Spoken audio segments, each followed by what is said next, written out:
A lot has changed. I remodeled my studio. We spent the last month redoing everything, put up a whole new gear closet. We created a whole new office space over here on the left side. And back here, I'm super excited. Not really sure what I'm calling it yet, but for right now, we're gonna go with the JPM Creative Studio. And we're offering and opening up a brand new creative space right here in San Antonio, Texas.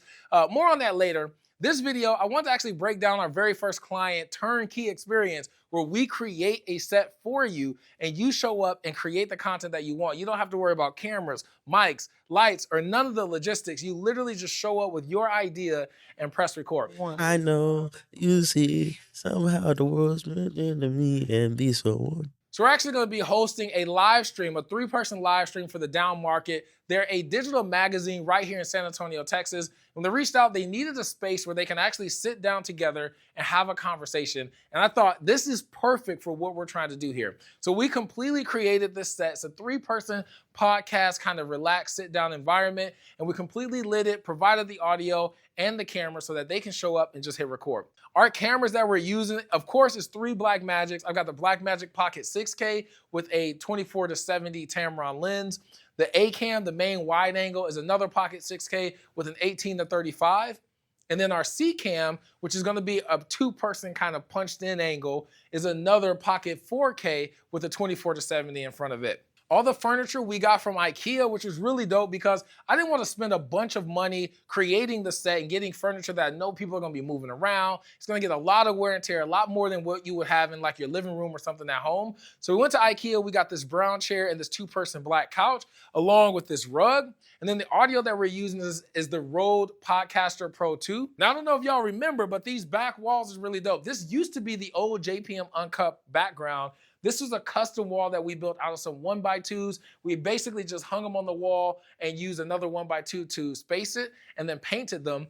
And then on the other side, we actually used a 3D wallpaper. We got this off Amazon, pretty cheap stuff, but these things turned out amazing.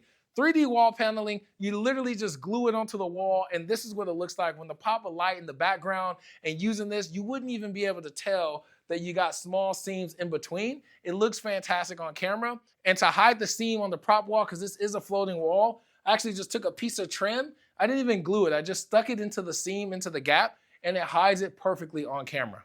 Now let's talk about the lighting. I'm super excited about this because Nanlite actually released the new iPad app and it works amazing. This is a perfect scenario for something like this because I was able to pair all my Nanlights to the app, control it, set it, and hit one button to power everything on, which is gonna make things extremely fast and easy when they show up to film. So for my main key light, what I'm using is 2 Nanlite Pavo Slim 2x2s. Now these lights are incredible. They're super, super thin, lightweight LED panels that fold in half. They have an attached softbox and grid, and they're super, super lightweight. These are also my favorite travel lights. Whenever I gotta fly out, I gotta show up to weddings, I gotta do some interviews and things like that. These are the lights that are in my kit because they're super bright at 240 watts, but they're also RGB, so I can change it to any color that I want, like I have in the back over here, and we'll talk about that in a second. I've got one Nanlite Pavo Slim 2x2 for our host. I've got another one, both with the grid attachments, pointing at the couch for our guests.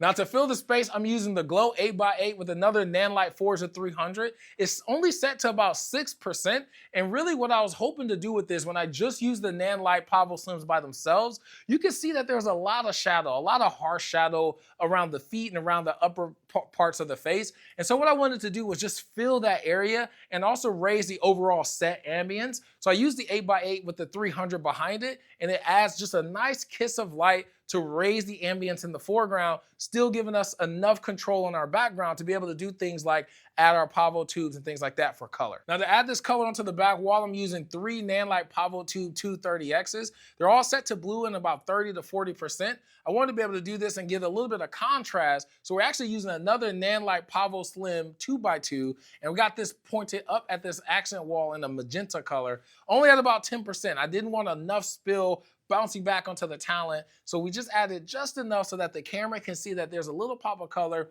We're adding some shadow and some texture with this light, with it being on the ground, shooting up. To actually add a little bit of pop of light to this picture, I'm actually using the Nanlite Forza 60 with a spotlight attachment. And what's dope about it is you actually can use the tabs to form any shape of light. So I was able to dial it in so that it, even at an angle, I'm able to form exactly the perfect square to just hit light on the picture without spilling onto anything else. Let's go! And I had to like the whole walk over, I'm like, ah! And then when I walked in, I was like, hey, how are y'all? Like, I had to like dial it down. I didn't want to be like 120%. That's how we actually created the set. That's how we actually built it, lit it. And now I want to actually walk you through how we're running the live stream, because to me, that's the most interesting part of the whole process, is creating the live, not only so that we can run it here, but that the host can also see the comments live in real time without a device in their hands. So I'm actually using a YOLO Live in-stream. This is a vertical live stream switcher, and I've got it kind of jerry-rig or Frankenstein with a lot of different things. I'm actually using the A10 Mini Extreme ISO to run the cameras, and then I'm sending a clean feed out into the input of the YOLO Live in-stream for Instagram. Now, what's even dope about that is I'm also splitting that signal with a Hollyland Pyro S, so I can actually watch the feed wirelessly, but we also got a feed shooting over to the TV, so when they show up to do the live stream, their guests can sit on the couch and watch the live in real time from here without having to worry about looking at it on their phone or something like that. This control station, I'm gonna be able to run all of it from switching, controlling audio, and even the live stream feed. The YOLO Live in-stream, you literally can do anything you want it from. It's basically an Android tablet with HDMI ports. The comments will scroll up this. So like, and it's right behind Stacy. So as she's talking, you know, you don't have to worry about like looking down at your phone. Like it should be like very like relaxed. And then I can like pause the comments. So if there's like a good question, I can literally scroll back up and control it all from over there. Go hard in the paint. Give it all before I give up. I was born to be a great. I was made to be a winner.